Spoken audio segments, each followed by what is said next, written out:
नमस्कार, जय हिंद, जय Bharat and welcome to Deaf Talks. मेरे साथ हैं लाली मुल्तानी जी पंजाब से, जो हमको बताएँगे पंजाब में एक्चुअल सिचुएशन क्या है। आप सबको पता है पिछले कुछ हफ्तों से मैं पंजाब की सिचुएशन के बारे में काफ़ी बात कर रहा हूँ। मैं इनको थोड़ा-सा एक ऑफर दूँगा कि अपना इंट्रोडक्शन बताएँ। As a matter of fact मैं ये बताऊँ, द अमाउंट ऑफ वर्क ये जो कर रहे हैं ग्राउंड पे अप्रिशिएबल। तो पहले तो साहब salute, thank you for doing what you are doing and welcome to the show. Thank you so much बड़े भाई। मेरा नाम अनुपिंदर सिंह लाली मुल्तानी है और हम पंजाब में शेरे Punjab and welfare federation society नाम से 2009 से एक संस्था चला रहे हैं, जिसका मैं सीनियर वाइस प्रेसिडेंट भी हूँ। हम पंजाब की आज जो डेमोग्राफी चेंज हो रही है, जो विशेषतर कन्वर्जन है और 2014 के बाद से जो पंजाब में बांग्लादेशी रोहिंग्या बढ़ता जा रहा है, उसके ऊपर स्पेसिफिकली काम कर रहे हैं।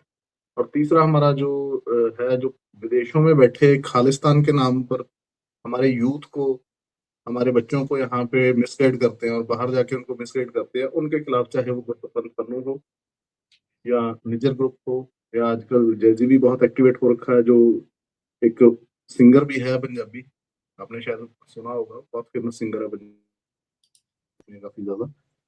तो इन चीजों के खिलाफ हम काम कर रहे हैं पंजाब में तकरीबन 2009 से। थैंक यू सर, मैंने जैसे कहा thank you for what you doing.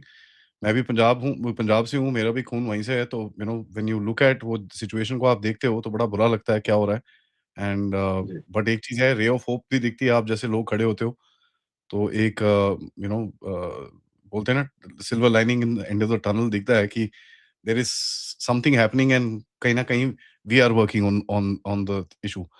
Sir मैं ये पूछना चाहता हूँ आपसे, अभी जैसे खालिस्तान का आपने इश्यू बताया, गुरपतवंत सिंह पन्नू और ये वो, इस इनका अभी वो जो एक निखिल गुप्ता का केस बाहर आया कि भैया ये तो गिल्टी-शिल्टी है, ये है, वो है।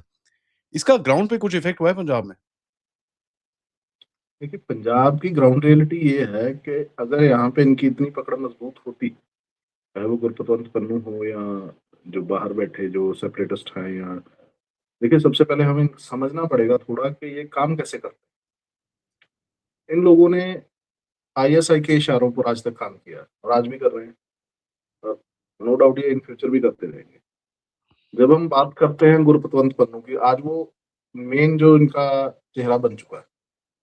तो जब आप देखते हैं कि सिखों को जैसे ये रिप्रेजेंट करते हैं इंटरनेशनल स्टेज प्लेटफॉर्म्स पे, तो दबे हुए कुचले हुए हम बहुत मर रहे हैं।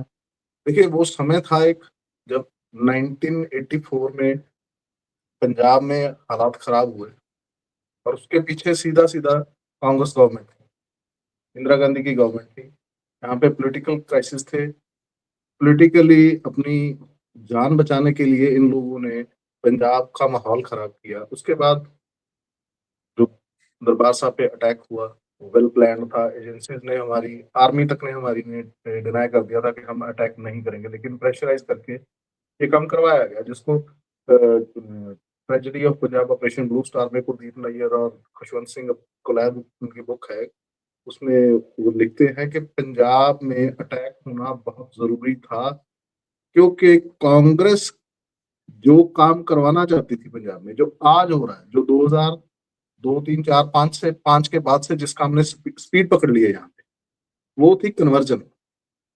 वो था पंजाब में जो बांग्लादेशी रोहिंग्या, इनकी घुसपैठ।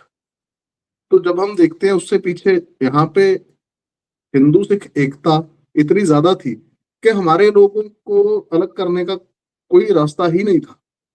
जो मैकाउलेफ ने जो हमें अलग करने वाली जो थ्योरीज दी थी, वो भी यहाँ पे काम नहीं कर रही थी। तो एक ऐसा गैप और एक ऐसा डिस्टेंस, एक ऐसा पाड़ डाला गया हमारे तो हमारे सनातन और सिखी के बीच में, खालिस्तान के नाम के ऊपर। और आप देखेंगे, जो चौहान था जिसने खालिस्तान का झंडा सबसे पहले उठाया था, जिसने पासपोर्ट और करेंसी भी छाप दी थी इंडिया में जाके, वो आदमी कम्युनिस्ट था। तो पंजाब का जो माहौल खराब करने में, पंजाब के यूथ को खत्म करने में, क्योंकि इसमें कोई डाउट नहीं है, आप पंजाब में रहे हैं, आप अभी आपने बोला कि यू आर ऑल्सो पंजाबी। जब हम देखते हैं कि पंजाब हर बार शील्ड बन के देश के लिए खड़ा हो गया, इसमें कोई डाउट नहीं है। चाहे वो हरी क्रांति की बात कर लो, उसके साइड इफेक्ट्स कुछ भी रहे हों, लेकिन जब जरूरत की बात की तो पंजाब बिना किसी शर्त के आगे आया। चाहे आप बात कर लो युद्धों में, जंगों में, लड़ाइयों में, देश के जो देश के ऊपर हमला करने वाले थे उनके साथ लड़ने में, चाहे आप बात कर लो जब आर्मी के लिए हमें सरकार के पास पैसा नहीं था तो हमारे घरों से सोना निकाल के इस तरह दिया गया जैसे हम दूसरा घर से रद्दी निकालते हैं, अभी कोई हमें कोई जरूरत नहीं है इसकी, अगर ये काम आ रहा है तो हमारी जान भी देश के लिए हाजिर है। तो ये पंजाब, एक्चुअली ये पंजाब है। लेकिन जब ये खालिस्तान की बात करते हैं हम, तो ये जो रिप्रेजेंटेशन देते हैं पंजाब की, वो देते हैं मैकॉलिफ वाली। मैक्स आर्थर मैकॉलिफ ने जब सिक्खी को सिख इज्म बना दिया, जब उसने 100 साल पहले जो लिखा कि 10 वॉल्यूम्स में अपनी कि सिख एक अलग कम्युनिटी है, एक अलग धर्म है, नहीं, गुरु गोविंद सिंह पातशाह ने मार्शल हिंदू जीन निकाल के खालसा खड़ा किया, जिसने समाज और देश और धर्म की रक्षा के लिए शहादत दी। और आज जो लड़ाई है, हमारी लड़ाई हिंदू के साथ नहीं है, हमारी लड़ाई उन लोगों के साथ नहीं है जो सिख जो हिंदू सिख की बात करते हैं। हमारी लड़ाई है सनातनी सिख और मिशनरी सिख की। ये बहुत बहुत बड़ी बात और बहुत जिम्मेवारी से मैं बोल रहा हूँ। मिशनरी सिख और सनातनी सिख की लड़ाई। जब हम खालिस्तान की बात करते हैं तो जो वो कम्युनिस्ट मिशनरी एजेंडा लेके चलते हैं, हम अलग हैं, हमें देश अलग चाहिए, हमें एक देश से एक टुकड़ा अलग चाहिए जमीन का, ये सारा नैरेटिव है जो ये आईएसआई इस्लामाबाद में बनाता है। हमें ये समझने की जरूरत है, आईएसआई इसको इस्लामाबाद में बिल्ड करती है, फिर ये नैरेटिव जाता है वेस्ट में, वेस्ट में इसको पॉलिश किया जाता है। जो पन्नू ग्रुप जैसे, जेजीबी ग्रुप जैसे रेडिकल ग्रुप हैं जो बैठे हैं, जो अपने प्राइवेट गुरुद्वारे चलाते हैं, जिनके बड़े बड़े बिजनेसेस हैं, जो सिख संगत को इस नाम पर लूट रहे हैं कि हम तुम लोगों को अपना देश अलग देंगे। तो जब बात आती है पन्नू ग्रुप की, खालिस्तानियों की, तो आप ये देखिए कि इन्होंने सारी सिक्खी को प्राइवेटाइज कर दिया। जब एक्चुअल प्रॉब्लम्स की कोई बात करता है तो ये मौन धारण कर लेते हैं। पंजाब की आज डेमोग्राफी चेंज हो रही है, इस पे कोई नहीं बोलता मिलेगा आपको। पंजाब के अंदर घुसपैठ इतनी हो चुकी है कि आने वाले 8-10 सालों में पंजाब में जो लड़ाई होगी वो दो जो यहाँ पे आमने सामने जो खड़े होंगे लोग, वो या तो इसको इस्लामिक स्टेट बनाने की बात करेंगे या फिर इसको क्रिश्चियन स्टेट बनाने की बात करेंगे। और इस सब के पीछे जो काम कर रहा है वो कम्युनिस्ट लॉबी हो गई, वो खालिस्तान हो गया, वो यहाँ की जो पॉलिटिकली डिस्टर्बेंस हो गई, ठीक है ना। आप किसी भी उसको छेड़ लीजिए, ठीक है ना, समाज में हमें स्टेबिलिटी नहीं मिलती पंजाब में।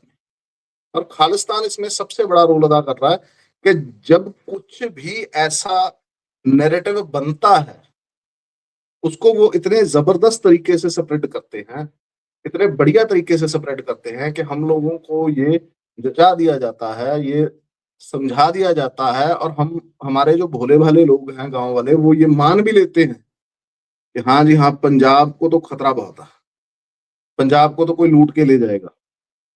जैसे अब्दाली, गजनी, गौरी, इन लोगों ने अटैक किए थे, खिलजी ने अटैक किया था, वैसे अटैक होंगे अब दोबारा। हमारी जमीनें यहाँ से उठा के कोई और ले जाएगा, हमारे यहाँ से हमारे घर लूट के कोई और ले जाएगा, लेकिन जो असल लूट हो रही है उसको दरकिनार किया जा रहा है। अभी मैं आपको एक चीज थोड़ी सी आपके नॉलेज में also you know about that कि यूके, यूरोप, कनाडा, यूएस, इन बड़े बड़े कंट्रीज में एक प्रोग्राम चलता है जिसको बोला जाता है कौर टू खान, K2K।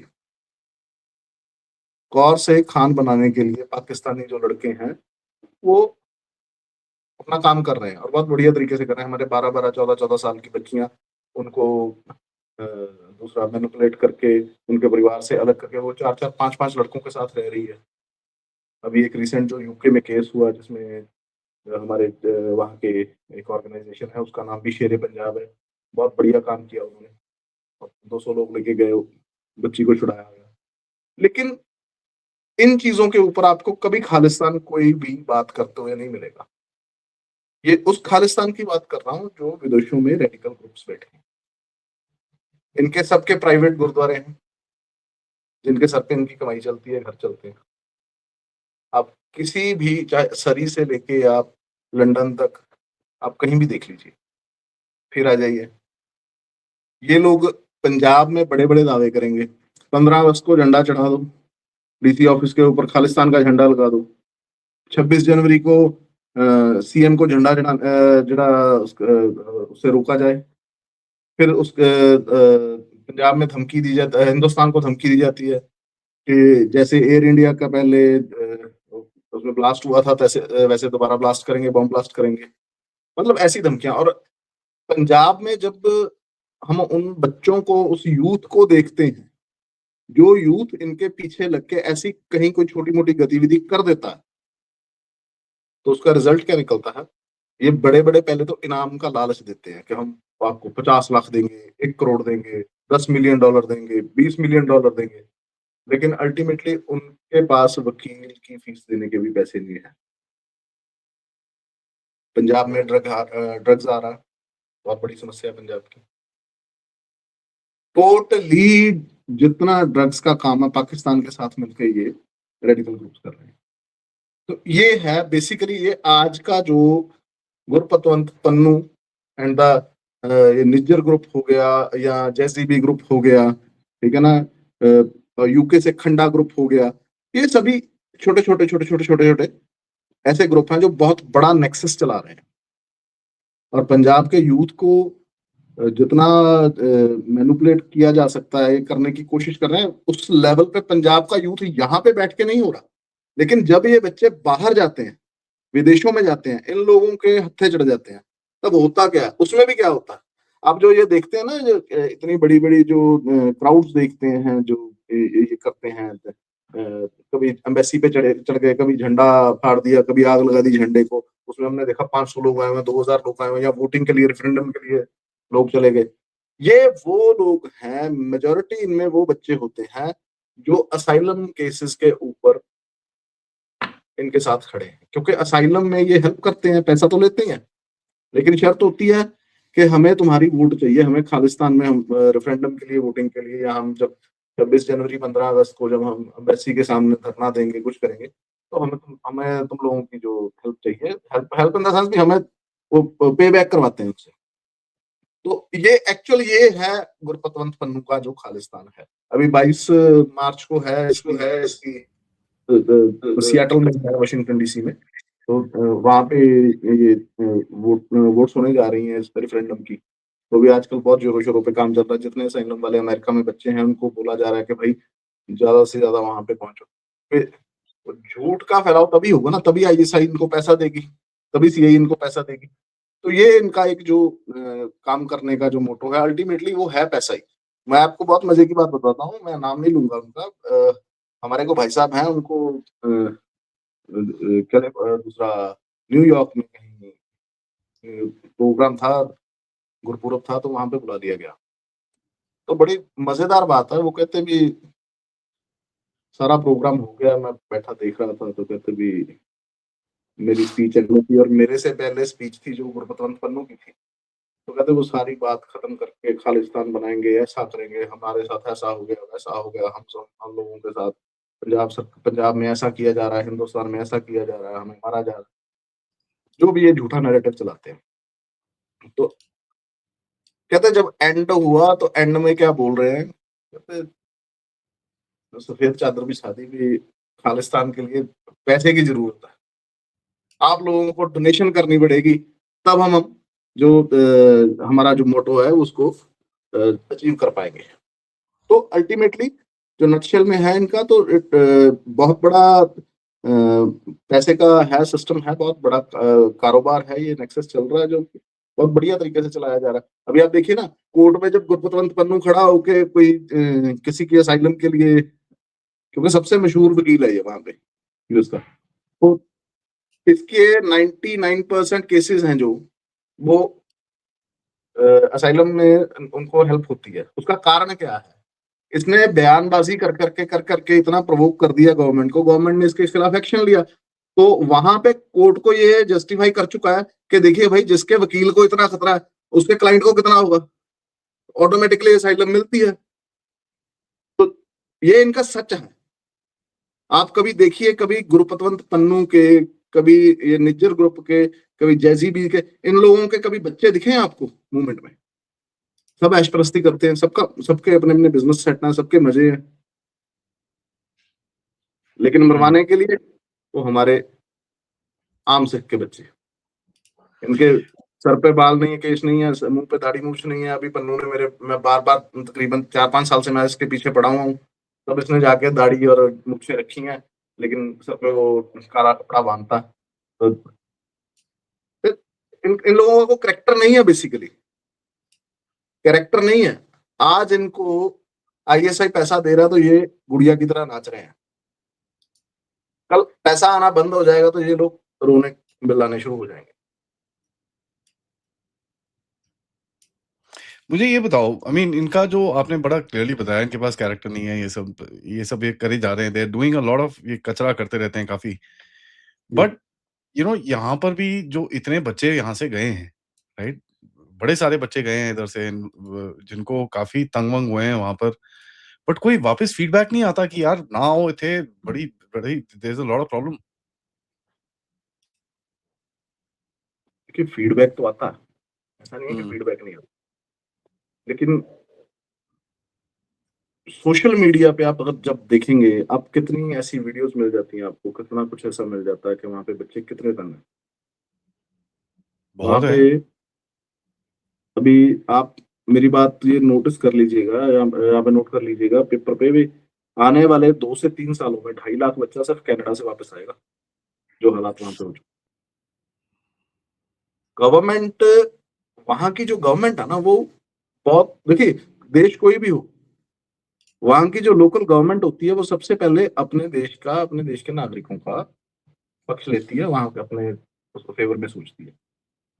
उनके पास एक बहुत बढ़िया गेम है, उन्होंने देखा भी वर्ल्ड वाइड एक पत्ता खेला जाए, वीजा खोल के।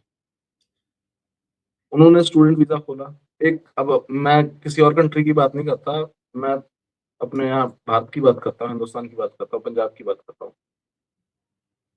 ऑन एन एवरेज एक बच्चा 30 लाख रुपए लगा के यहाँ से जाता है, करेक्ट। फिर आगे वो पढ़ाई के लिए पैसा कमाता है, ठीक है ना, फिर पीआर के लिए टैक्स पे करता है, वो जी तोड़ मेहनत करता है।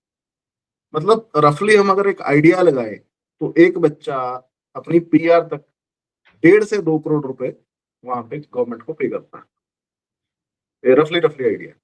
अभी पीआर हुआ नहीं, अभी जो बच्चे ये वापस भेजने गए उनका आप एक रफ आइडिया लगाओगे, अब तक 1 करोड़ रुपए दे चुके हैं। अब 2.5 लाख को 1 करोड़ रुपए से आप मल्टीप्लाई कर लो तो कितना पैसा बन गया जो कैनेडियन गवर्नमेंट को वो दे चुका है। हुँ, उन्होंने टारगेट रखा कि हम 5 लाख बच्चे बुलाएंगे, उनमें से देखिए लेबर के बिना, स्किल्ड लेबर या दूसरी इंडस्ट्रियल लेबर या वेयर हाउस की लेबर हो गई, या आपको ग्राउंड पे काम करने वाली लेबर हो गई, उसके बिना कोई भी देश सर्वाइव नहीं कर सकता। नहीं कर सकता। They are committed to their natives के, हम यहाँ पे आपको लेबर वर्क नहीं करने देंगे, लेबर के लिए हम बाहर से लोग बुलाएंगे। ये वेस्ट की नीति है।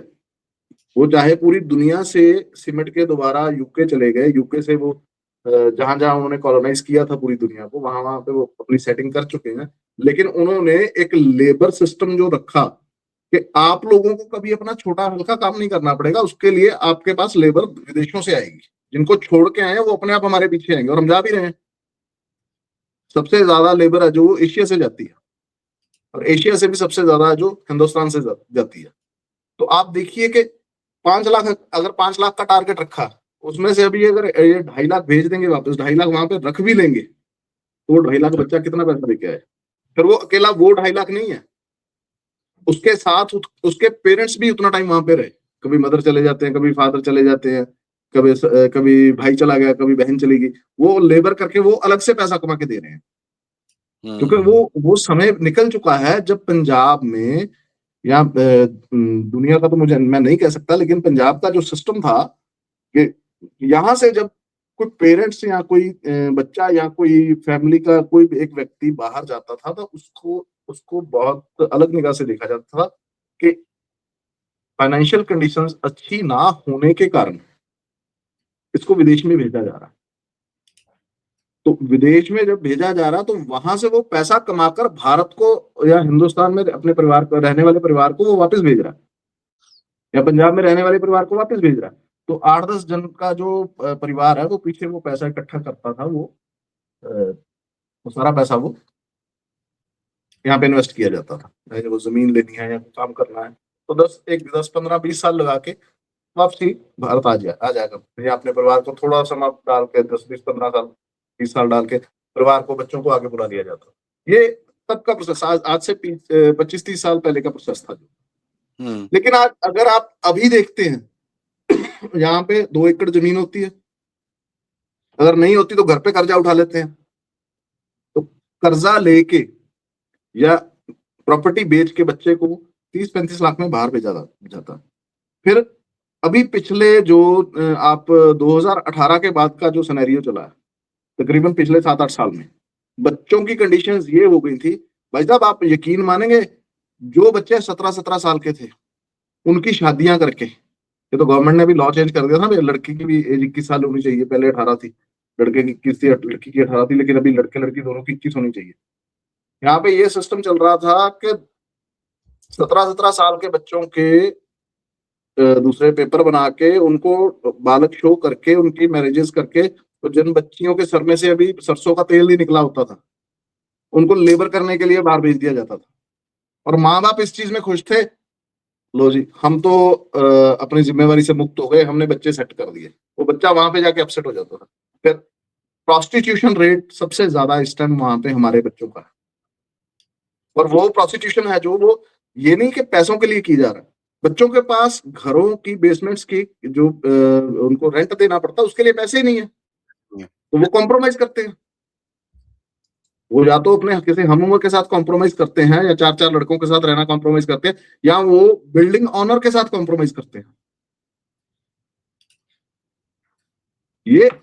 ये बहुत, ये जो पंजाब में आप देखिए, और पीछे जो वैक्यूम बन गया ना ये पंजाब में बाहर जाने वाला, अभी कनाडा ने बंद कर दिया, यूएस नहीं वीजा दे रहा, डंकी का सिस्टम बंद हो गया। अगर आप आज किसी कंट्री का वीजा ओपन कर दोगे इजीली, चाहे वो यूरोप का कोई छोटा मोटा कंट्री हो, तो हमारा यूथ इतना, मतलब हमारे पेरेंट्स इतने वो हो चुके हैं कि यूथ को बाहर धकेलने में को कमी नहीं छोड़ेंगे। तो ये बहुत मतलब दयनीय स्थिति है पंजाब की, सिस्टेमिक प्रॉब्लम है, सिस्टम के लिए भी कह सकते हैं। लेकिन और दूसरी चीज ये है कि यहाँ पे जो लोकल लीडरशिप है वो पंजाब के बारे में तो कुछ सोच ही नहीं रही, और मैं किसी यहाँ पार्टी की बात नहीं कर रहा, दिन ब दिन यहाँ पे सिस्टम ऐसा, माहौल ऐसा होता जा रहा है। अब आप ये देखो, पंजाब में कोई इंडस्ट्री लगानी हो, आप इंडस्ट्री लगा नहीं सकते, 20 एक्टिविस्ट पहुंच जाएंगे आपके यहाँ पे, गेट के ऊपर खड़े होंगे, और उनकी डिमांड ये नहीं होगी कि अगर इंडस्ट्री लगाने में कुछ नुकसान हो रहा है तो उसका कोई पैरेलल सोल्यूशन निकाला जाए। नहीं जी, हम इंडस्ट्री लगने ही नहीं देंगे, सीधी सी बात है, हम इंडस्ट्री नहीं लगने देंगे। What is the issue? Attitude. वो हमारे पंजाब में वो एक था ना, दीप सिद्धू, आपने शायद नाम सुना होगा उसका, तो उसने एक बार अपने इंटरव्यू में बोला था, कहता वो, मैं पंजाबी में बताऊंगा आपको, कहता सानू, कहता इस गल तो दिक्कत नहीं भी बिल्ली दुध पी गई, सानू दिक्कत इस गल तो है दुध पी के जो बनेरे ते बह के मुछां चढ़ाती है ना, समस्या सारी की सारी समस्या हमारे एटीट्यूड की। और सबसे बड़ी चीज, जब आप महाराजा रंजीत सिंह के राज की बात करते हैं तो भाई साहब तब लिटरेसी रेट बहुत हाई था, लिटरेसी रेट बहुत हाई था।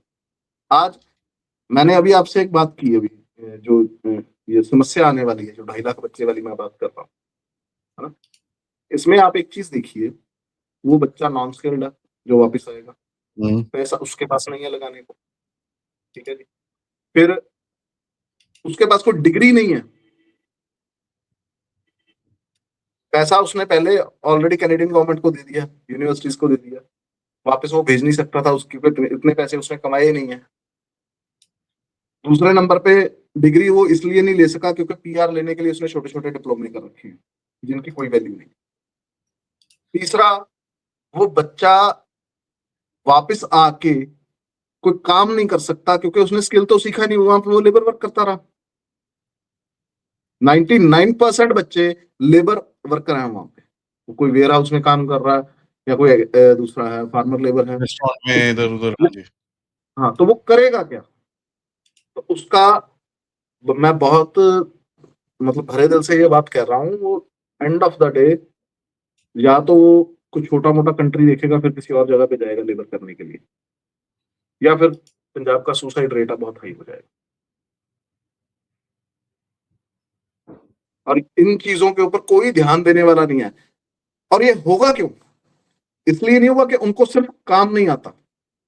आज पंजाब की डेमोग्राफी चेंज हो रही है, पंजाब का सारा स्किल वर्क है जो, वो बांग्लादेशी रोहिंग्या खा चुका है। 2014-15 तक पंजाब में लंबे कुर्ते वाला, उच्चे पैजामे वाला और जालीदार टोपी वाला आपको देखने को नहीं मिलता था। आज आप पंजाब में ग्राउंड पे निकलेंगे, भरा पड़ा पंजाब, रेडी का, फड़ी का, फ्रूट का, सब्जी का, मूंगफली बेचने का, सारा काम इनके पास है। इंडस्ट्री में जितनी इंडस्ट्रियल लेबर है सारी ये है, जितना स्किल्ड वर्क है, चाहे वो टेलर हो, चाहे वो दूसरा हेयर कट का काम हो, आप कहीं भी चले जाओ, चाहे वो छोटे छोटे ढाबे, छोटे छोटे रेस्टोरेंट, शम्मा ढाबा हो या हलाल मीट का काम हो, ये सारा इन लोगों के पास। और इस चीज के ऊपर ध्यान इसलिए नहीं दिया जा रहा क्योंकि जो है ना ग्रामीण स्तर पे और जो शहरी जो छोटा लेवल होता है एमसी का और सरपंच या पंचायत का लेवल होता है, उस लेवल पे इन लोगों को आधार कार्ड, इनके दूसरे वोटर कार्ड, ठीक है जी, इनके जन्म सर्टिफिकेट 2 नंबर में आप बनवाने हो तो आराम से बन जाता सब कुछ यहाँ पे, ठीक है ना। चलो आधार आधार कार्ड वगैरह तो बनाना मुश्किल है ही नहीं। तो ये बहुत बढ़िया तरीके से पंजाब में काम चल रहा है इस चीज में। और उसका जो इसका हमारा जो ड्रॉबैक कह लीजिए या इसका जो नुकसान है वो अल्टीमेटली हमारे यूथ को है।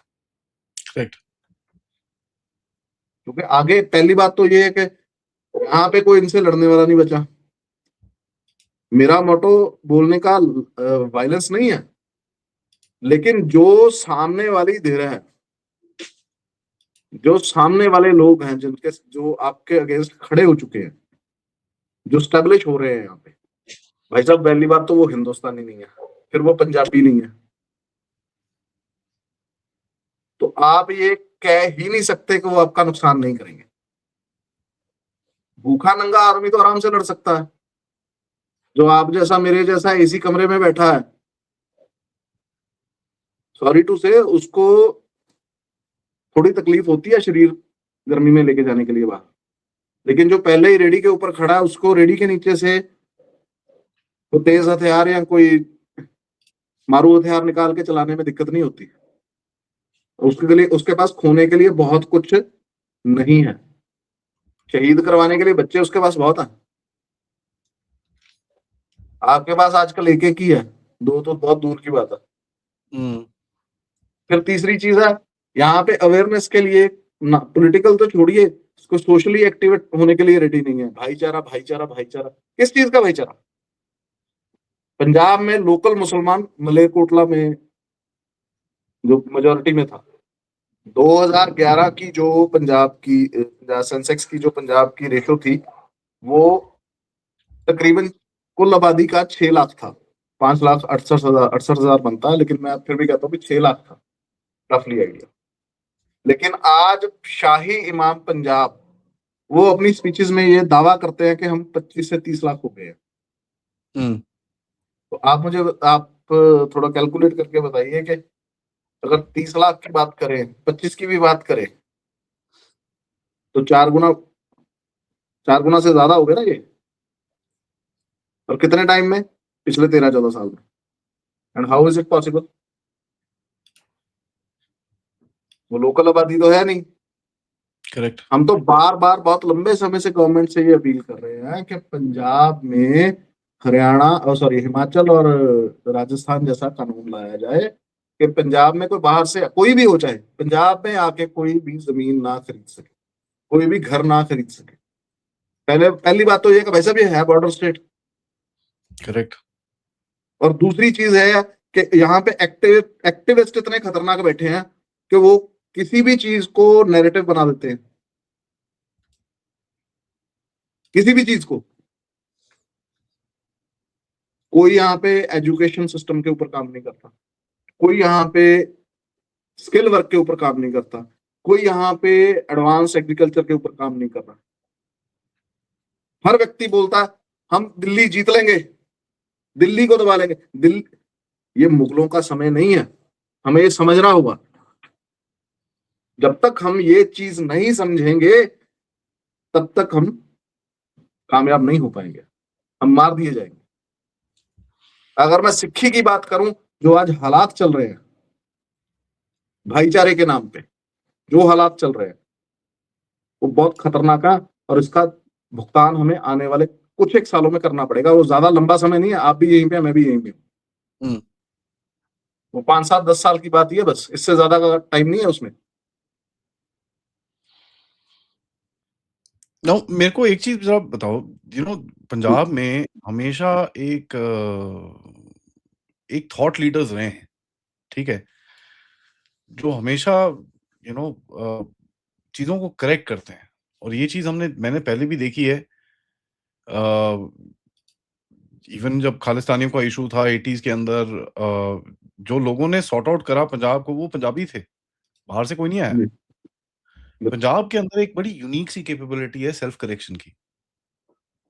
अपने आप अंदर वो सभाएं बैठ जाती हैं, बंदे बाबे बैठेंगे वहां पर, अच्छा भाई ओए ठहर जाओ ओए, बाबाज will take charge. There no अभी तो older people who are there who will say यार बस यार इनफ। जो एल्डर एल्डर्स हैं वो क्या बोल रहे हैं अभी सोसाइटी के? देखिए पहले था सिस्टम जो, वो कुछ एक लोग थे जिनके हाथ में। लेकिन जब से ये सोशल मीडिया आया ना, तो सॉरी टू से लेकिन सबको आजादी मिल गई है अपनी विचारधारा सामने रखने की। 3-3.25 करोड़ लोग हैं पंजाब के अंदर, 3.5 करोड़ के आसपास हैं। और यहाँ पे मैक्सिमम वो लोग बैठे हैं जो सिर्फ अपना पर्सनल फायदा देखते हैं, पर्सनल बेनिफिट देखते हैं। और उसमें किसी के पास 500 लोग हैं, 1000 लोग हैं, 200 लोग हैं, किसी के पास कुछ भी नहीं है, वो किसी और के स्टेज पे जाके चढ़ जाता है। ठीक है ना? अब अगर आप यहाँ पे देखेंगे, हमारे आजकल यूथ के जो आइकन बने हुए हैं, यूथ आइडल बने हुए हैं, वो लोग कौन है? वो भगत सिंह, करतार सिंह सराभा, वो उधम सिंह नहीं है।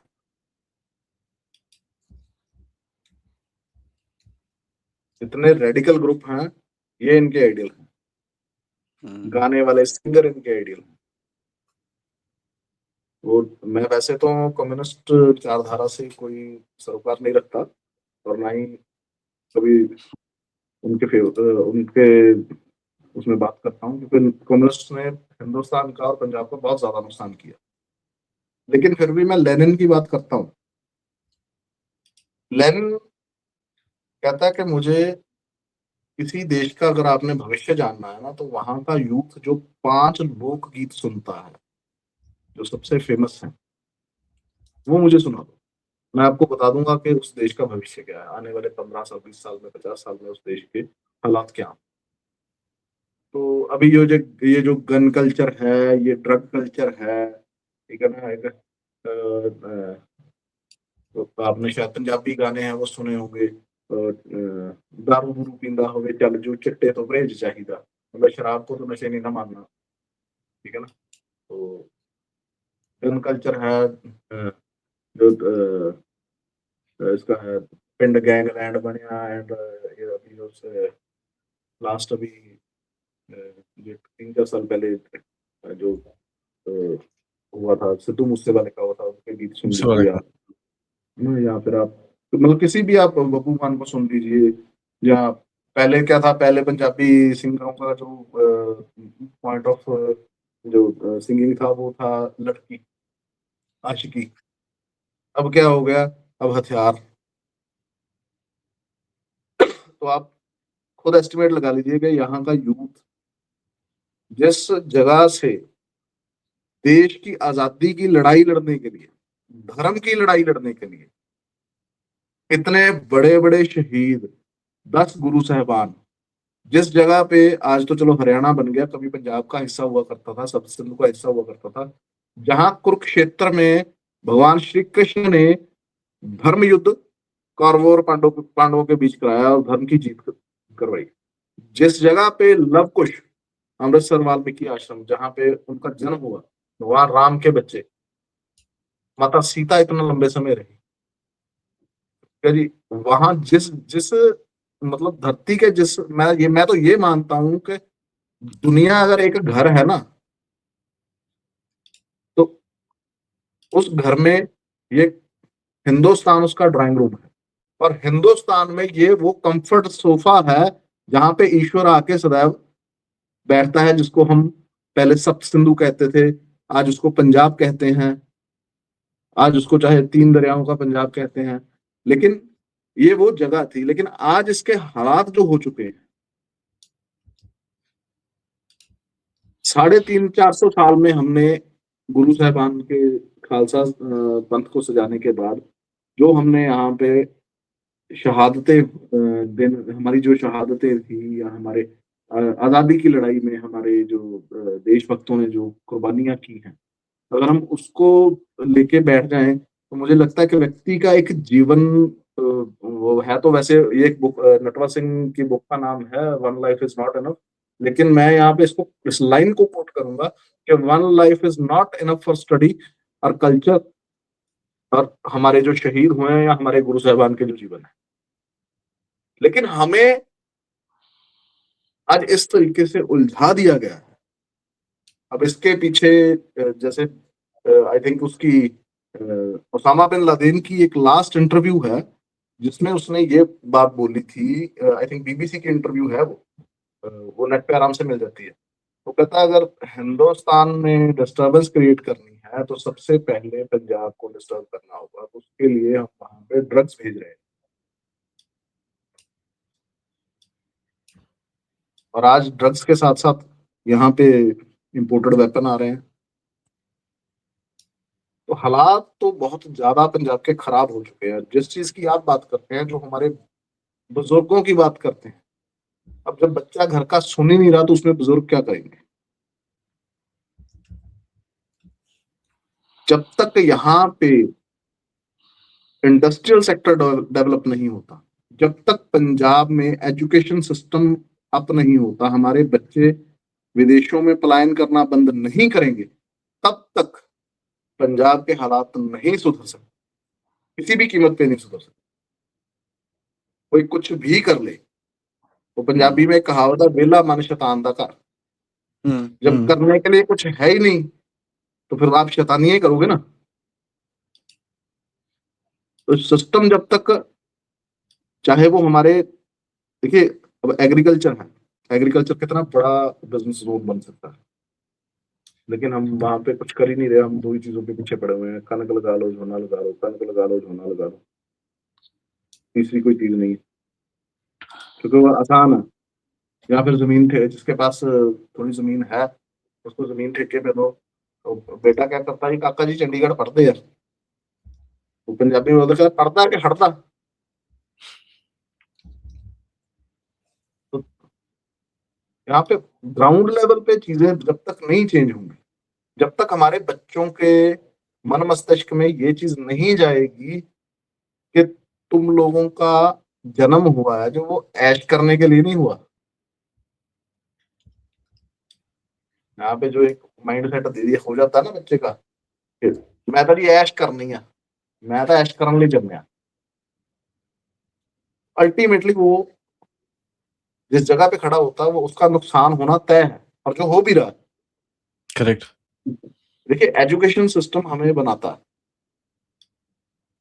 12 से 15 साल एक ऐसी एज होती है जिसमें आप एक उस्ताद को धारण कर लेते हैं।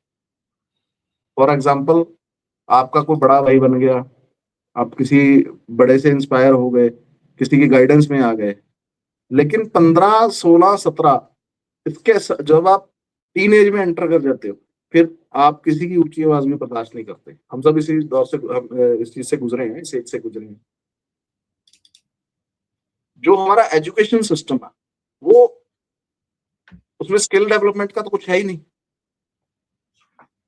वो हमें मेंटली इतना डेड कर देता है। हमें एक चीज समझाई गई, पढ़ोगे तो नौकरी मिलेगी, नहीं तो भूखे मरोगे।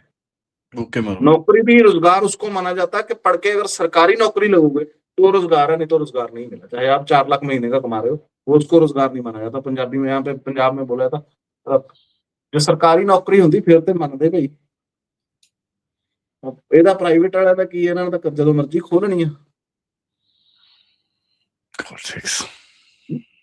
तो ये हमारे माइंड सेट हो चुके हैं। फिर अब तो वो भी चीज खत्म हो चुकी है। अब आसानी से विदेश जा सकते हैं, ठीक है, बच्चे को आयल्स कराओ, विदेश भेजो। आयल्स नहीं हो रही तो आयल्स वाली लड़की ढूंढ लो, शादी करो, शादी का काम भी निपट गया, और दोनों जाके विदेश में कमाओ खाओ, बस ठीक है जी। तो ये ग्राउंड रियलिटीज हैं पंजाब की। अभी पीछे गवर्नमेंट में था, पंजाब में सरकारी आयल्स सेंटर खोलने जा रहे थे।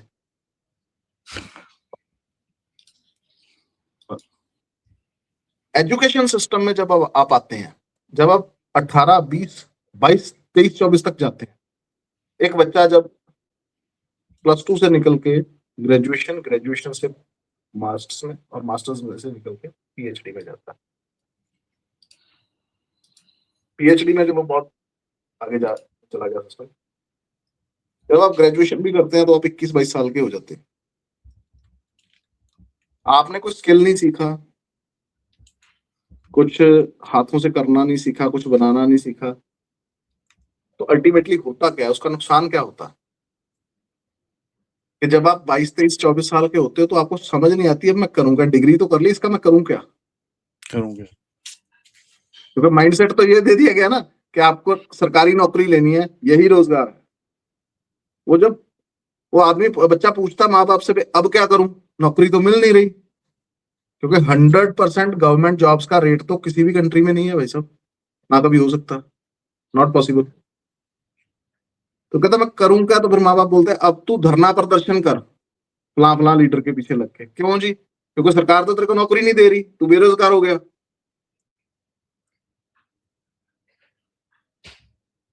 तो ये जो माइंडसेट है ये चेंज करना होगा। आज आज बहुत सी ऑप्शंस ऐसी खुल गई हैं, बहुत ज्यादा ऑप्शंस ऐसी खुल गई हैं कि हमें बिजनेस करने के लिए गवर्नमेंट अनसिक्योर लोन देती है, ठीक है। अभी मैं आपको एक मजे की बात बताता हूँ, और ग्राउंड रियलिटी है जो एक और जो सेंट्रल गवर्नमेंट की जो मुद्रा योजनाएं हैं और ऑल दैट जो छोटी छोटी हैं, 1 लाख 2 लाख वाली स्कीम्स हैं, तो यहाँ पे जो छोटे छोटे एजेंट्स घूमते हैं, ठीक है ना, जो ये करवाते हैं, ये लोन करवाते हैं, वो गांव में से भोले वाले लोगों को पकड़ा, उसको बेनिफिट नहीं बताना लोन का, किसका बेनिफिट क्या है। तो कहते ऐसा है, सरकार से तेरे को 1.5 लाख रुपए दिलवाऊंगा, 1 लाख रुपए दिलवाऊंगा, 20, 30, 50 हजार मैं दूंगा, मेरा अफसर लेगा, 50 हजार तेरा वापस करने की जरूरत नहीं है।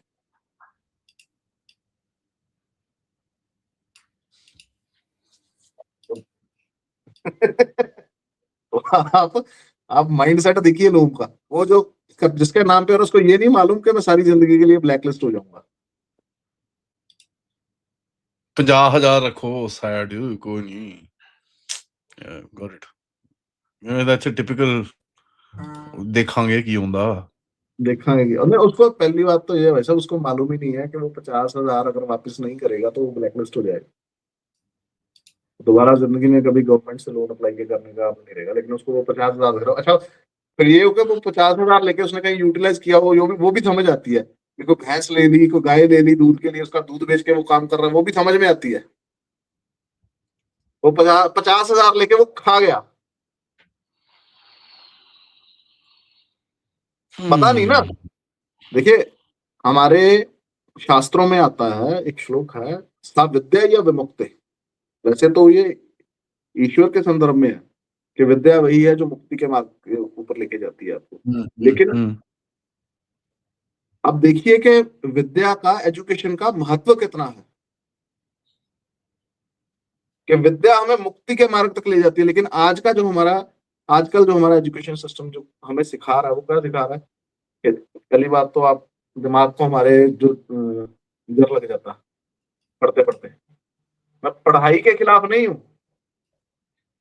जो नॉन स्किल्ड पढ़ाई है मैं उसके खिलाफ। जिस व्यक्ति को हाथ से कोई काम करना आता है, जिसके हाथ में कोई स्किल है, वो कभी भूखा नहीं मरेगा। That is true.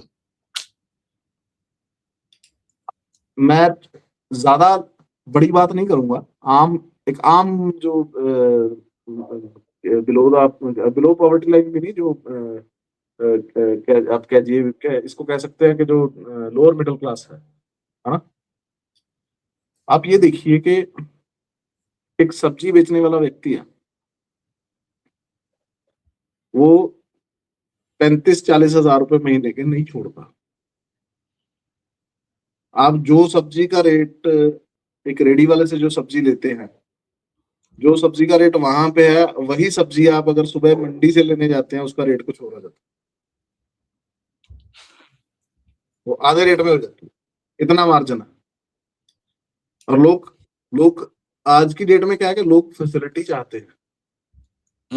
जब तक आ रहा है ठीक है, हमें चाहिए, ठीक है ना। पैसे ज्यादा दे देंगे, हमारा टाइम बचेगा, टाइम इन्वेस्टमेंट नहीं होगी, पैसा ज्यादा लग भी जाता है तो कोई बात नहीं। अब इतने छोटे छोटे कामों में इतना मार्जिन है, लेकिन हमें करना क्या है, हमारा माइंडसेट क्या है कि गांव में 4 लोगों ने होटल खोल लिया, मैं भी होटल ही खोलूंगा, 5वां। होटल को कोई चीज सप्लाई नहीं करूंगा, मैं एक और होटल खोल के साथ में बैठ जाऊंगा, उन चारों का भी काम डुबोऊंगा और मेरा भी नहीं चलेगा। Very serious. हमें अपने माइंडसेट चेंज करने होंगे। और जब तक हमारा एजुकेशन, देखिए एजुकेशन हमारा बेस बनाती है, एजुकेशन सिस्टम में हमारे स्किल वर्क नहीं आएगा। चाइना आज दुनिया का सबसे बड़ा मैन्युफैक्चरर कंट्री है।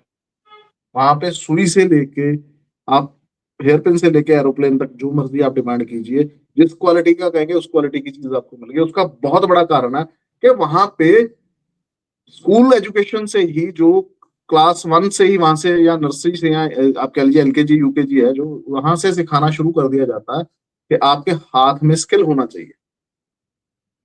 मेहनत करने वाला व्यक्ति, आज जो ये दावा करते हैं कि हम बहुत मेहनती हैं जी, हम पंजाब ऐसा है जी, वो लोग हैं जो हमें झूठे नैरेटिव में फंसा रहे हैं। हमारे बुजुर्ग थे जो हाथ से मेहनत करते थे, तो देश में हरी क्रांति का ताज बने।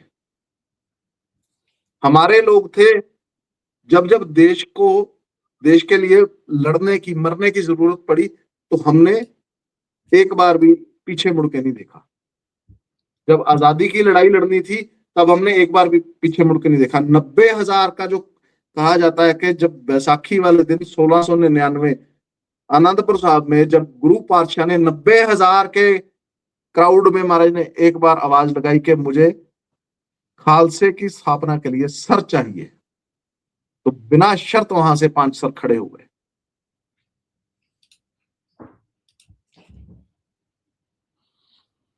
भूल जाते हैं यार, वही तो मैं, पता है उसमें ही एक मेरा कभी एक बार ही डिस्कशन हुआ था किसी के साथ। मैं काफ़ी उससे गुस्सा हुआ, मैं ये क्या तुम कहता तू क्या जानता है? तू तो साउथ में रहता है। मैं बेवकूफ़, कभी तुमने पढ़ा है अपनी किताबों को?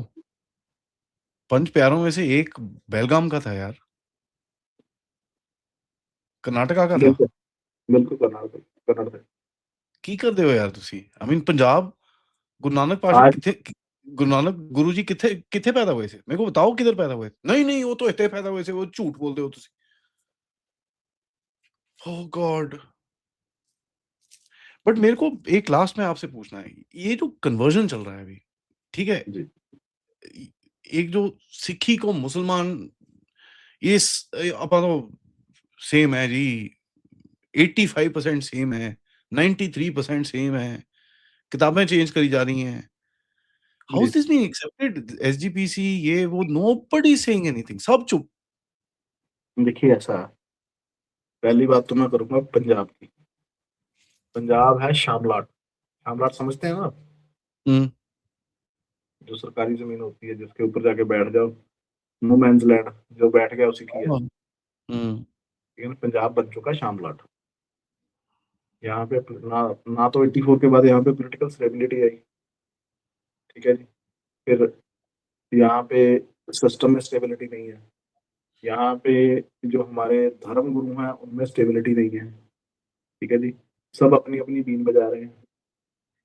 तो उसमें जो मैंने आपको पहले जो बात कही, जो ऑपरेशन ब्लू स्टार वाली बुक का रेफरेंस देके, कि यहाँ पे स्पेस नहीं था इन लोगों को घुसने के लिए। हमने वो स्पेस दे दिया। वो स्पेस कैसे हुआ? देखिए पंजाब में एक बहुत आम सी रूटीन की बात थी कि पंजाब के लोग थे जो वो आम गाँव की बात बता रहा हूँ। कि हमारे जो हुँ, पंजाब में था सिस्टम, एक लड़का जो सहजधारी था, जहाँ जो जिसने बाल कटवाए हुए हैं, क्लीन शेव था या दाढ़ी काटी हुई है। जब वो दाढ़ी और बाल बढ़ाता था तो उसके 2 ही कारण हुआ करते थे। पहला कारण था, या तो उसकी शादी, क्योंकि बिना दाढ़ी केस के पगड़ी जचती नहीं है। दूसरा कारण हुआ करता था, और बहुत ये आम बात थी, इसमें कुछ खास नहीं था, कुछ अलग नहीं था, कि ये अभी अमृतधारी बनने जा रहा है। इसकी शादी हो गई है, बच्चे हो गए, ये ज़िम्मेवार व्यक्ति है, अब ये 30, 35, 40 साल का हो गया, अब ये दाढ़ी केस रख के गुरु का अमृत पान करेगा, और उसके बाद ये परिवार का जो मेन वो दूसरा बन जाएगा, हेड बन जाएगा। ये जो एक गैप आ गया, ये जो डिस्टेंस बन गया, उसका फ़ायदा है जो हमारे लोगों ने इस गैप का फ़ायदा दे दिया चर्च को। कैथोलिक यहाँ पे आए, कैथोलिक्स ने देखा यहाँ पे काम करना आसान नहीं है, तो उन्होंने ओपन चर्च कांसेप्ट ला दिया यहाँ। ओपन चर्च कांसेप्ट क्या है? कैथोलिक बाउंड है किसी न किसी जगह पे, उनके रिचुअल्स में, उनके जो भी सिस्टम है उनमें। लेकिन ओपन चर्च बाउंड नहीं है। अगर आप आज ओपन चर्च को काम करते हुए देखोगे, तो वो जब काम करते हैं तो वो आपको हीलिंग के नाम पे, आपकी फाइनेंशियल कंडीशंस, आपके बच्चे की पढ़ाई, आपके पास जॉब नहीं है, इन चीज़ों को लेके, ठीक है? तो नेचुरल है। और फिर सबसे बड़ी बात, कहीं न कहीं पंजाब में जो कास्ट डिस्क्रिमिनेशन थी, उसका हम बहुत बड़ा शिकार रहे हैं। जिसकी वजह से हमारे गुरुद्वारे अलग हो गए। ये जी ਆ ਜੱਟਾਂ ਦਾ ਗੁਰਦੁਆਰਾ ਹੈ ਜੀ, ਲਬਾਣਿਆਂ ਦਾ ਜੀ, ਸ਼ੀਂਬੇ ਸਮਾਜ ਦਾ ਜੀ, ਰविदासिया समाज ਦਾ, मजहबी भाईचारे ਦਾ ਗੁਰਦੁਆਰਾ। तो सबने अपने-अपने में है, सब में 10 गुरुओं की जागृत ज्योत श्री गुरु ग्रंथ साहब महाराज की दूसरी काव्या स्थापित है। लेकिन बिल्डिंग सबने अपनी-अपनी बना ली। और एक दूसरे में नहीं जा सकता। हाँ, एक दू जाता नहीं है। जा सकता है लेकिन जाता नहीं है। वैसे हम सब गुरु वाले हैं, वैसे हमारे से बड़ा कोई गुरु वाला है नहीं। ये जो चीज़ है ना, ये आज से तकरीबन 100 सवा 100 साल पहले हमारे यहाँ पे आई। वो कैसे आई? जब मैकॉलफ ने हमें सिक्खी से सिखिज़्म में धकेला। जब हमें ये एहसास कराया गया कि हिंदुओं से हमारा कोई वास्ता नहीं है, तो ये इस गैप की स्टार्टिंग हो गई थी। जो बड़े बदलाव होते हैं वो एकदम से नहीं आते, वो जनरेशंस के साथ चेंज होते हैं। वो थोड़े-थोड़े चेंजेस, थोड़े-थोड़े चेंजेस, थोड़े-थोड़े चेंजेस, थोड़े-थोड़े चेंजेस, हमें हर चीज़ से अलग कर दिया गया, हमारे अंदर अलगाव का भाव भर दिया गया, ठीक है जी? वो जो एक मिशनरी कांसेप्ट थे, आज आप एक देखिए चीज़, अगर आप हिंदू सिख एकता की बात करते हैं, तो कई रेडिकल खड़े हो जाएँगे कि नहीं जी नहीं, हम एक नहीं है। लेकिन जब आप मैकॉलिफ की बात करते हैं, तो लोग हमारे जो कुछ है ना पढ़े लिखे जो नमूने भी हैं पंजाब में, जो खुद को सिखों के आगू बताते हैं, तो वो क्या दावा करते हैं? तो कहते हैं मैकॉलिफ से बड़ा तो सिख ही नहीं हुआ।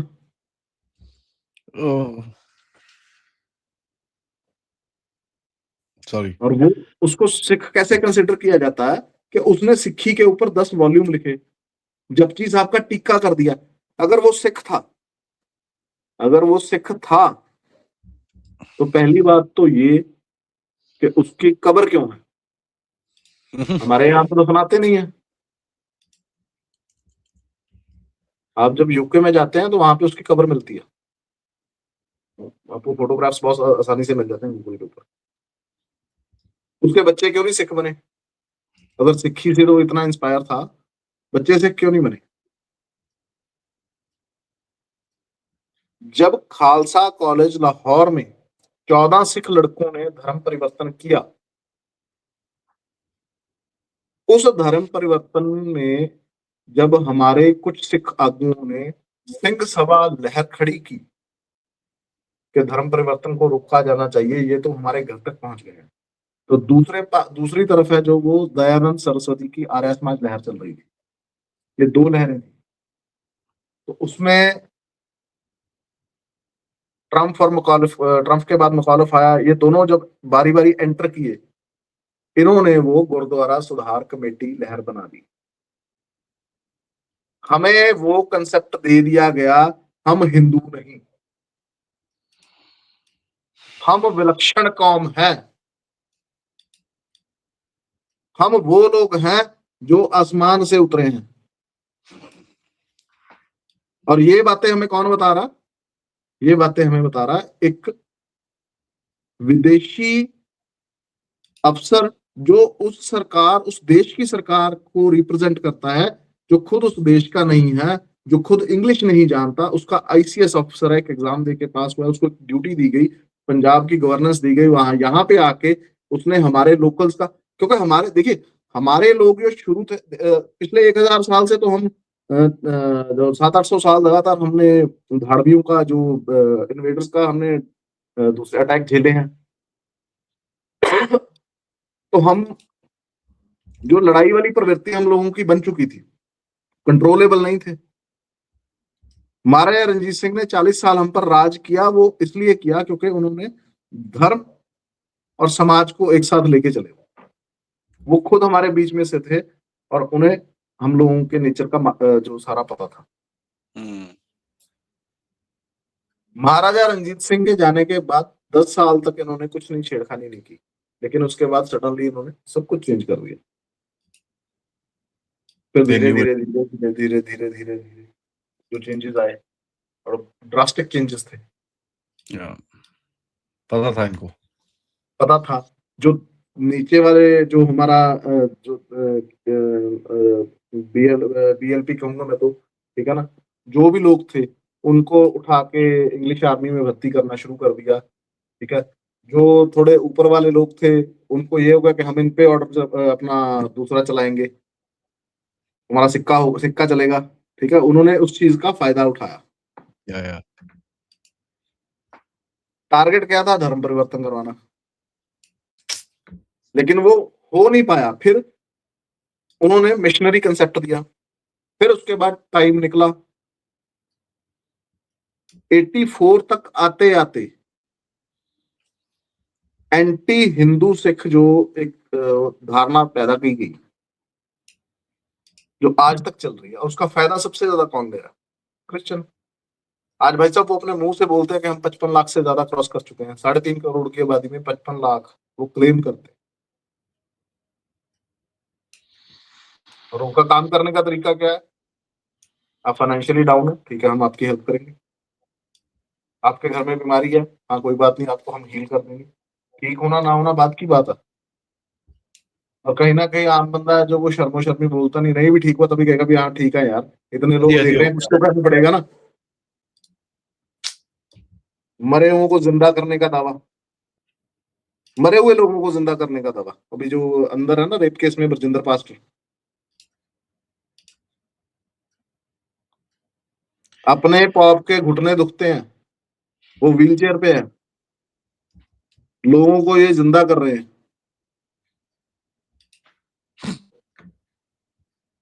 ये ये प्रेजेंट सिचुएशन है हमारी।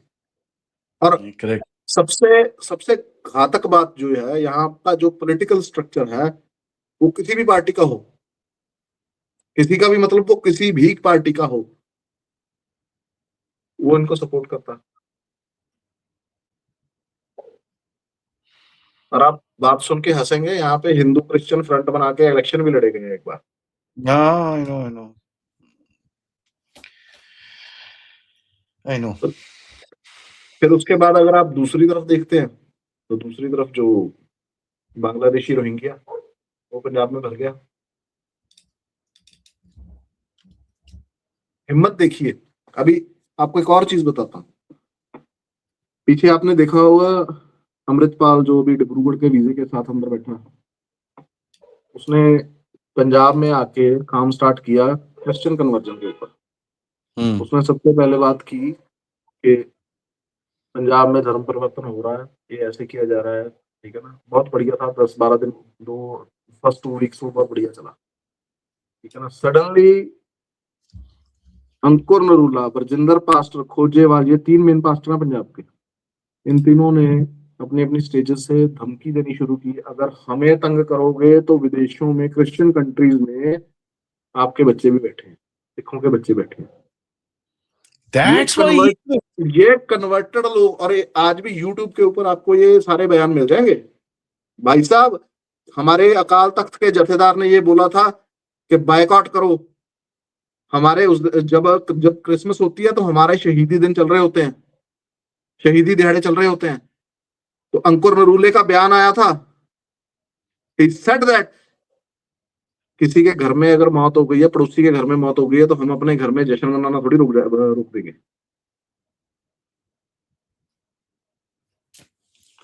दैट्स व्हाई बिकॉज अमृतपाल जब आया था, he came with a very different narrative. मेरे को याद है, मैं इसके बारे में कभी बोला नहीं बिकॉज आई सेड यार आई माइट बी मिस्टेकन, मैंने गलती की थी होनी है, मैं थोड़ा जी। तो आप ये देखिए, उसके बाद भाई साहब ने कोई बयान नहीं दिया कि वो ऊपर से चूड़ी कस दी गई। हमारे अकाल तख्त के जथेदार के साथ जो दूसरे हैं कैथोलिक के रिप्रेजेंटर हैं, मुझे नाम भूल गया उस चर्च के उस पादरी का, अनंतपुर साहब में मीटिंग हुई। उन्होंने डिक्लेयर कर दिया कि हमारा ओपन चर्च के साथ कोई लेन देन नहीं। लेकिन ओपन चर्च तो फिर भी काम कर रहा है।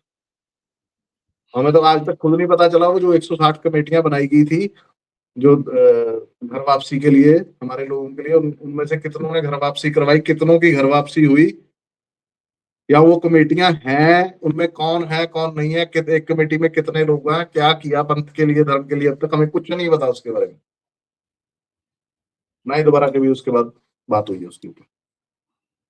सडनली उसने बयान दिया, हम तो खालिस्तान चाहते हैं, पंजाब को खालिस्तान बना करेंगे, सारा नैरेटिव उलट गया, खत्म हो गया। अभी आप अगर आप बात करें जो अभी आपने बात की हिस्ट्री चेंज करने की, पंजाब में एक अभी एक नया बंदा उठा है। नया तो नहीं है तो पुराना ही, लेकिन आजकल सोशल मीडिया पे काफी वायरल है, नासिर अख्तर।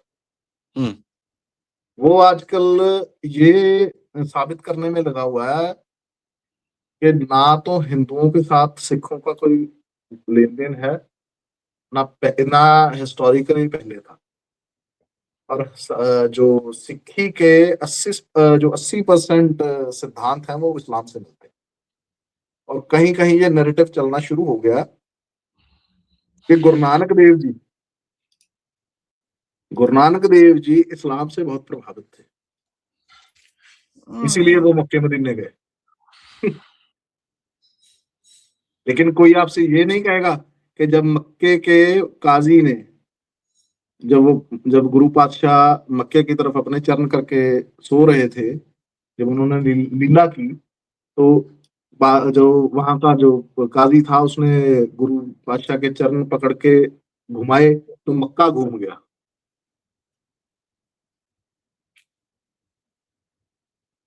छोटे-छोटे पिंच देके देखा जाता है हमें कि ये कितनी चीख मारते हैं। अभी आपको लास्ट अभी आपको देखा होगा आपने, एक लड़के ने वज़ू के नाम पे दरबार साहब के सरोवर में जो कुल्ला किया था। फरीदाबाद का शायद वो फरीदाबाद का था वो लड़का। पहले दिल्ली का था कि फरीदाबाद का था।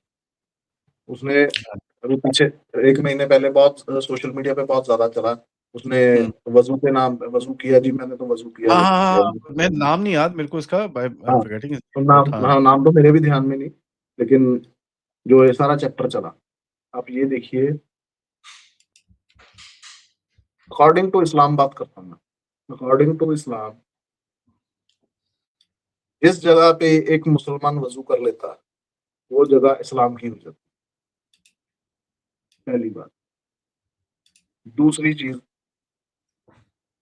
जब उसने वहाँ पे मैं तो सीधा बोलूँगा कि उसने थूका, ठीक है ना? जिस दिन गुजरात की उस लड़की ने वहाँ पे योगा किया था, मुझे उसका नाम तो नहीं याद, जिसने योगा किया था, योगा डे पे लास्ट अभी, तो सेम डे उसके ऊपर एफआईआर दर्ज हो गई, अमृतसर में हुई। एक लड़के ने ये बयान दिया कि जब पाकिस्तान के साथ 4-5 दिन हमारी जंग चली, कि दरबार साहब को टारगेट करके वहां पे जो बैलिस्टिक ड्रोन थे वो फेंकने की कोशिश की गई, लेकिन ऊपर एंटी बैलिस्टिक सिस्टम ने ऊपर ही उसको खत्म कर दिया। उसके ऊपर इस बात को कहने के लिए इस बात के ऊपर उसके ऊपर एफआईआर हो गई थी नेक्स्ट डे। लेकिन इस लड़के के ऊपर सिर्फ एक एप्लीकेशन देके डीडीआर कटवा के छोड़ दी गई। फिर आप ये देखिए कि एक व्यक्ति जो, ये वो लोग हैं जो मुंह से गऊ खाते हैं, गऊ खा के उसी मुंह से हमारे पावन सरोवर में थूक के चला गया, और उसने बोला, कहता जी मैं सॉरी हूँ, मुझे मालूम नहीं था। और हमारे लोगों ने जस्टिफिकेशन क्या दिया, वो बच्चे से गलती होगी जिसको पता नहीं था।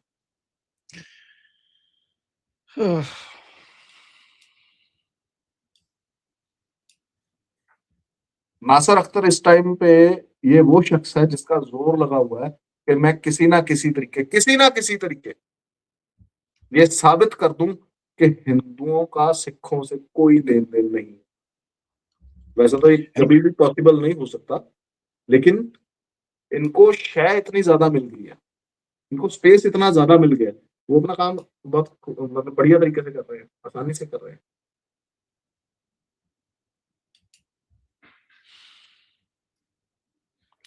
सर मेरे को एक चीज़ नहीं समझ में आती है and this is my last question because I could talk to you मैं सही बता रहा हूँ आपके साथ मैं इसके बारे में घंटों बात कर सकता हूँ क्योंकि आपने जिस क्लैरिटी से ये समझाया है आई जी। Must tell you you know it is it's heart breaking but it's also क्या बोलूँ मैं अभी सच्चाई यू नो सच्चाई है ये। आपको देखिए, अगर हमारे गुरुओं ने हमें हमें जो नैरेटिव दिए गए, हमारे गुरुओं ने अगर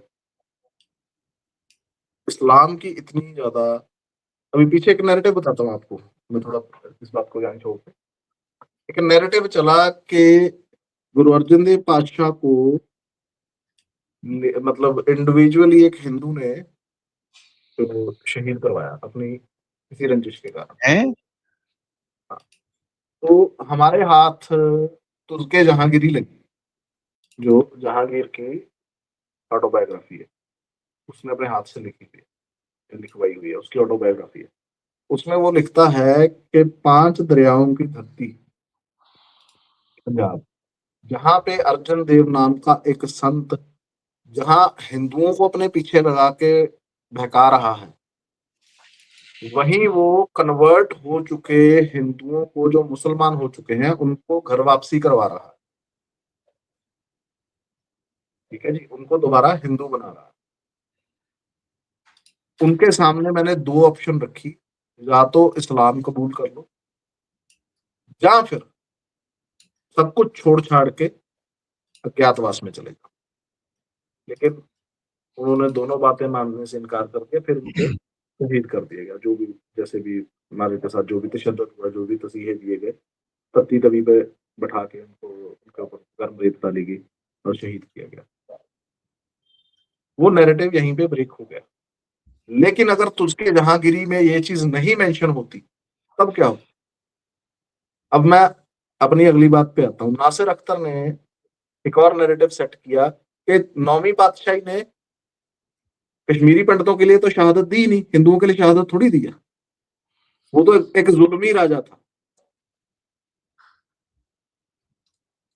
अगर वो सिर्फ एक राजा था तो मेरा एक सवाल है, अगर जुल्म सिर्फ राजाओं ने किया, सूबा सरहंद ने छोटे साहिबजादों के ऊपर किया, माता गुजरी जी के ऊपर किया, अगर ये सिर्फ एक हुक्मरान थे, हुकूमतें थी, मेरा यहाँ पे एक सवाल है, ये हमेशा यही बात क्यों कहते थे कि इस्लाम कबूल करो? औरंगजेब की आप जब जीवनी या उसका लाइफ, उसकी जो उसकी ऑटोबायोग्राफीज खोलते हो तो उसमें आपको ये जानने को मिलता है, पढ़ने को मिलता है कि औरंगजेब की परवरिश मौलानाओं ने की थी, मौलवियों ने की थी। ठीक है, वो कट्टर इस्लामिक जिहादी मानसिकता का मालिक था।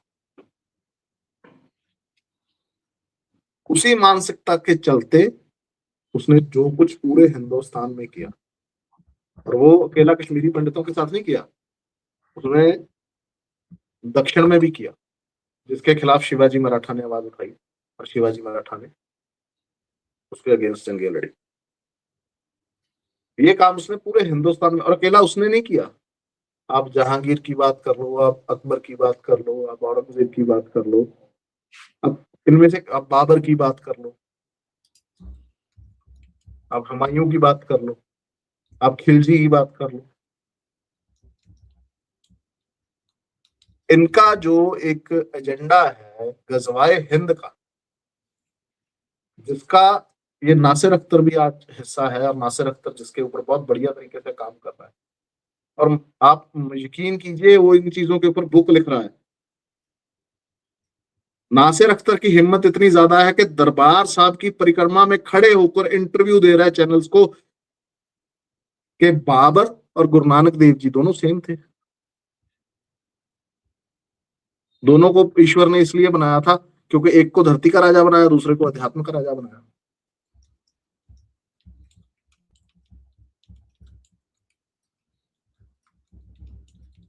ये इनकी हिम्मत इसलिए बढ़ी क्योंकि हमारे लोग इनको स्पेस दे रहे हैं।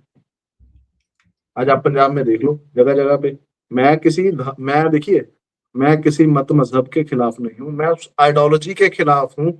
आप अपना प्रचार कर रहे हो, आप बहुत अच्छे तरीके से करो, मैं उसको अप्रिशिएट भी करूंगा, आपको वाहवाही भी दूंगा भी। आप अपने धर्म में बहुत बढ़िया काम कर रहे हैं, अपने मजहब में बहुत बढ़िया काम कर रहे हैं, अपने मत में बहुत बढ़िया काम कर रहे हैं। लेकिन जब आप ये कहेंगे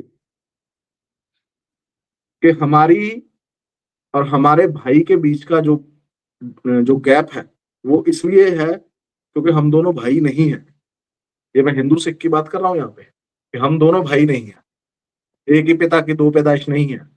क्या आज कोई हिंदू ये डिनाई करता है कि 10 गुरु साहिबान मेरे गुरु नहीं है? गुरु गोविंद सिंह जी मेरे गुरु नहीं है, गुरु तेग बहादुर जी मेरे गुरु नहीं है, गुरु नानक पातशाह मेरे गुरु नहीं है। आप पाकिस्तान में जाके देख लो, ये सब इस्लाम का जो ये इन्होंने मुखौटा पहन रखा है, ये तब तक है जब तक इनकी आबादी कम है। जिस दिन पंजाब में इनकी आबादी 35 से 40% हो गई, ये अपना रंग अच्छे से दिखाना शुरू कर देंगे। हाँ हाँ, उसके बाद मैं बोलना नहीं चाहता, बुरा लगेगा लोगों को, बट जब बाल काटेंगे, जब ये होगा, जब ये होगा, वो सब। आज नहीं, आप देखिए ना, जितने तसीहे इन्होंने दिए, हमारे हिंदू राजाओं से जितने मर्जी डिफरेंसेस थे, मुझे ये बताइए कि कितने हिंदू राजा थे जिन्होंने ब्रूटली हमारे लोगों को शहीद किया? ब्रूटली हिंदुइज्म के नाम पे किया हो, सनातन के नाम पे किया हो। लेकिन जब इनका इतिहास खोलते हैं तो इस्लाम के नाम पे। लेकिन ये अब कहते हैं कि नहीं, वो इस्लाम के नाम पे नहीं था जी, वो तो राजा था, वो जिसने हा का नारा दिया था। फिर राजा की बात नहीं सुनी तो उसको मार दिया, और कुछ नहीं, है ना? हाँ, तो जिसने जो जब छोटे साहिबजादे शहीद किए गए, तो यहाँ पे हमारे फतेहगढ़ साहब में एक चिट्टी मसीत है जहाँ से उनका वो फतवा निकला। काजी ने फतवा दिया, काजी ने फतवा दिया कि नियों में चिनाया जाए। तो ये कहते हैं कि हमारा इस्लाम से उसका कोई लेन देन नहीं है, और उस काजी ने उस मस्जिद से फतवा दिया जो रोजा शरीफ वहां पे मस्जिद है। डू यू बिलीव कि मक्के के बाद वो सबसे बड़ी जगह मानते हैं इसको, रोजा शरीफ को। दुनिया भर से मुसलमान यहाँ पे आते हैं सजदा करने के लिए, क्योंकि खलीफे का 8वां वंशज आज भी यहाँ पे बैठा हुआ है। अगर वो आज बैठा तो तब 7वां या 6वां या 5वां वंशज तो बैठा ही होगा जब ये कांड हुआ। अगर हम इतने लिबरल थे, अगर हम इतने मतलब ह्यूमैनिटेरियन थे, तो फिर साहिबजादों के जो अगेंस्ट जो फतवा जारी हुआ था उसको रोका क्यों नहीं गया? माता गुजरी को ठंडे बुर्ज में बिठा के शहीद कर दिया गया, छोटे साहिबजादे 6 साल और 9 साल का। उनको ये चीज कहेगी कि इस्लाम कबूल कर लो, हम तुमको छोड़ देंगे। अगर वो जालिम राजा था तो इस्लाम कबूल करने की बात। मैंने तो कभी नहीं सुना इतिहास में कभी ऐसा हुआ हो किसी पंडित ने गले पे तलवार रखी हो, किसी ब्राह्मण ने गले पे तलवार रखी हो और बोला हो कि जनेऊ नहीं पहनेगा तो तेरा सर काट देंगे। हाँ, ये जरूर सुनने को मिला कि हमारे गुरु तो इस बात के ऊपर शहीद कर दिए गए थे क्योंकि इस्लाम नहीं कबूल किया। नहीं यार, तुसी गलत कह रहे हो। गलत कह रहे हैं? बिल्कुल बिल्कुल गलत है सर। भाईचारा खराब हो जाएगा तो कहना मतलब। नहीं सर, मैं ऑडियंस को मैं एक चीज बोलना चाहता हूँ। ये एपिसोड आपको बहुत नेगेटिव लग रहा होगा, let me keep it at negative. आपको सोचने दीजिए, बिकॉज इसके बाद वाला जो मैं सर के साथ एपिसोड करूंगा ना, I want to ask him, मैं इनके साथ थोड़ा और टाइम स्पेंड करना चाहता हूँ कि ये कर क्या रहे हैं, because there is so much which is happening on the ground जो हमको सीखना है, हमको समझना है। एंड मैं बड़ा क्लियरली बोल रहा हूँ, सबको भाग लेना है, हमको इसमें भाग लेना होगा। तो सर जैसे लोग जो संस्थाएं चला रहे हैं वहां पर जो भी चीजें कर रहे हैं, हमको इनका सपोर्ट करना है। सर जब मैं ਤੁਹਾਨੂੰ ਕਿਹਾ ਸੀ, आपकी वेबसाइट, आपका कुछ भी डिटेल्स हो प्लीज मेरे को भेज दो, I can put it there. बाकी और कुछ नहीं sir, let people get aware. लोगों को पता होना चाहिए आप काम कर रहे हो इतना, राइट। एंड मैं सबसे रिक्वेस्ट करूंगा गाइस, एंड मैं सर से भी रिक्वेस्ट करूंगा ऑनलाइन कि मेरे को एक व्हेन आई पुट दिस, उसके बाद हफ्ते के बाद या 3-4 दिन के बाद 1 घंटा और दें, ताकि we can understand what he is doing on the ground. जरूर, जितना भी पॉसिबल होगा ज्यादा से ज्यादा समय आपके प्लेटफॉर्म पे लोगों से इंटरेक्ट करने की कोशिश की जाएगी। Absolutely sir. लेकिन अभी तो ग्राउंड में इतना काम है भाई साहब, समय नहीं सर, मालूम है। हम we are there with you, we are there with you sir. And मैं एक बड़ा क्लियरली बोल रहा हूँ कि भाई we are gonna be, this community जो यहाँ पर है वो बैठेगी आपके साथ, and I can assure you this. ठीक है, मैं अपनी कम्युनिटी के बिहाफ में बोल रहा हूँ, बट मुझे पता है मेरे जो दोस्त हैं, मेरी जो फैमिली है छोटी सी डेफ टॉक्स की, वो हमेशा आपके साथ खड़ी रहेगी। इसके अंदर there is no question about it. बाकी sir thank you so much for the time. I could literally sit and talk to you for hours. I mean, sure heartbreaking, but sometimes आपको वो heartbreaking चीज मुंह पे चाहिए होती है। You need to listen to them, you need to hear them. नहीं तो तब तक आपको reality नहीं दिखेगी। And the more we talk about it, I think more we will be able to sort it out. So audience, सबसे request है, please like, subscribe, share this with people. ठीक है? You heard the bad, we'll come with a little bit good which is there. थोड़ा बहुत, and जो बोल रहे हैं ना, फूल में बड निकला है, we have to kind of give it the right water and the right culture, वो आगे बढ़ेगा। So please support the channel, and of course मैं details description में डालूंगा, तो please check them out as well। नमस्कार, जय हिंद, जय भारत।